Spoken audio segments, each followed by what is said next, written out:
I've spent time with reverts or converts to Islam. And it's interesting when you get to know these people more.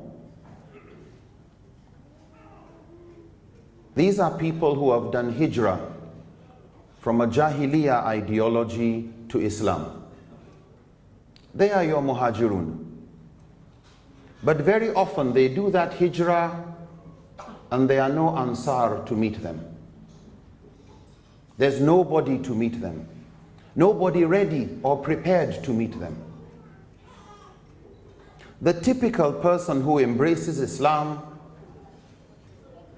would tell you he was questioning or she was questioning her beliefs about Christianity, about Buddhism, about this religion, about that, or atheism. And because they were questioning, they were convinced something was wrong. They asked more about Islam and they felt if this is wrong, then this probably is right. But after becoming Muslims, they don't stop questioning. They bring that habit into Islam. And when they become Muslims, they carry on questioning. And many of us born Muslims are not comfortable with that. They ask questions we never asked. They are Muslims by choice. We are Muslims by chance. They want to know why they are Muslims. And they've got family members who want to find out from them, why did you become a Muslim?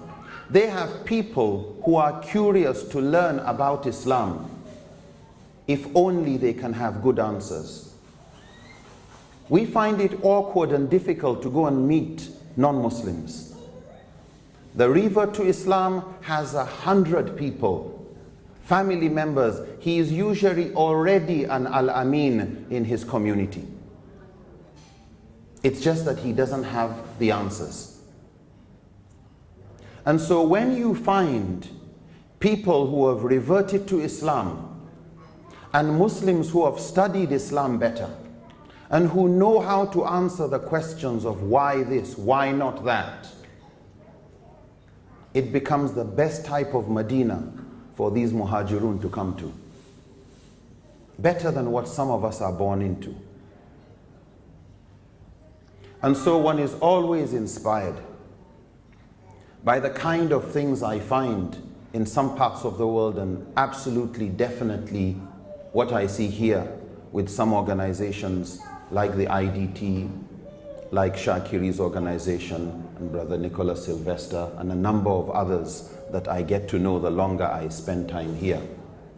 That what you have is groups of brothers and sisters coming together to form communities that can comfortably make a home where the type of brotherhood that the Muhajirun found with the Ansar, where they didn't just do da'wah, they took them as brothers and they sensed the rahmah. That these brothers and sisters are coming together to set up communities where they educate new Muslims. They help them see Islam alive, and they live Islam with purpose and pride, and they are proud to move Islam forward. China is on the rise. I have not seen anyone who is able to push Islam into China as effectively as Chinese. You will not find anybody more capable of taking Islam to a new territory than the people of that territory. There's another thing about Muhajirun and new Muslims. They are proud of the culture they come from.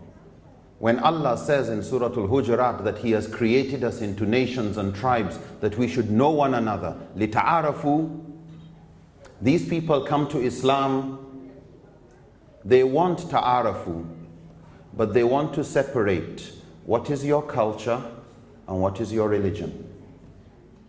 Converts to Islam have throughout history played a role in purifying Islam, even for Muslims who don't know the difference.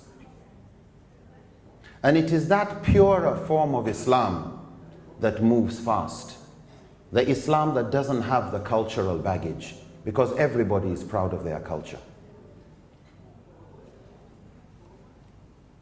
the spiritual legacy that the Prophet ﷺ passed to us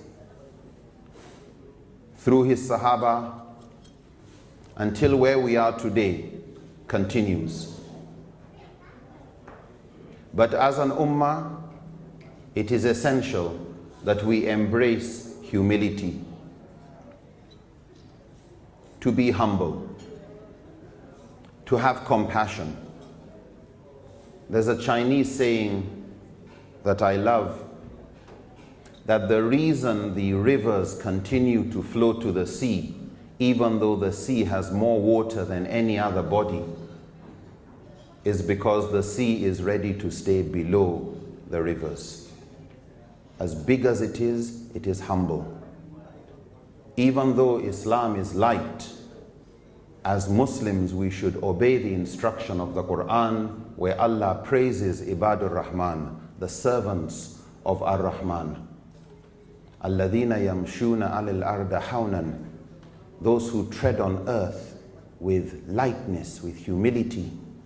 وَإِذَا خَاطَبُهُمُ الْجَاهِلُونَ قَالُوا سَلَامًا, and when they meet people more ignorant, they speak words of peace. We should not forget the little things in da'wah. The saying of salam, as the brother reminded us, to those you know and those you don't know. The giving of gifts to people. The inviting people for a meal. Those little things that make people recognize the humanity in us. It is not just what you do, but who you are and who you represent.